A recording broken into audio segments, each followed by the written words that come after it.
also convinced that like many people don't like reading because we expose them to such poor literature. Yeah. Or we do such a poor job of ourselves as teachers, as adults, emphasizing the profound nature of literature, of reading in general, the power of it.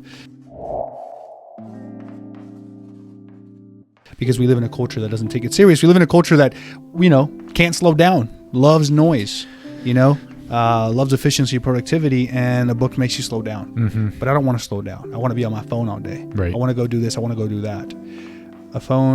Reading, as going to that point, like in general, fosters interiority, but also forces you to slow down a little bit. Yep. As I was talking and choking on my own words, it forced me to slow down as I was reading the text on the outline.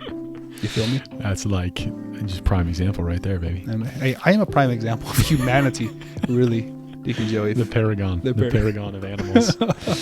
So Pope Francis, he defines literature in a weird way, in a very interesting way. I think at the beginning of the document.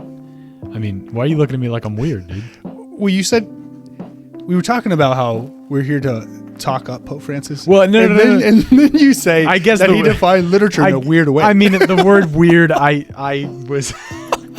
That was not a shot at Pope Francis. It's a definition of literature that I would not have anticipated. Okay. And this is what it says. Yeah, okay. Fair enough. He says literature is life conscious of itself that reaches its full self-expression through the use of all the conceptual resources of language. Life conscious of itself. That's a little weird, but it's like profound. Yeah. Not weird in a bad way. It's just I had never. It's deeply spiritual. Yeah, exactly. Right. So it is, and as you're pointing out, I think I would agree. It's very different than what like the secular world would propose to us that literature is. Mm-hmm. Here it really requires a dimension of contemplation. Yeah. It's kind of an organized patterns of language so as to bring us into a deeper subjectivity. Yeah, and it's something that, of course, only human beings, as far as we know, in this cosmos can. It's an activity that only they can engage in, right? Because the animals, they don't have this.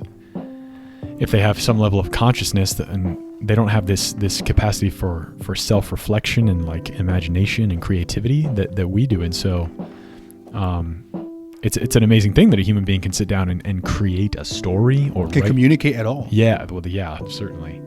And write a poem. So that's how he defines literature, life conscious of itself. He also has another phrase where he talks about literature. He says it engages our concrete existence with its innate tensions and desires and meaningful experiences. Yeah. Right. So literature carries with it kind of this pulse of humanity, mm-hmm.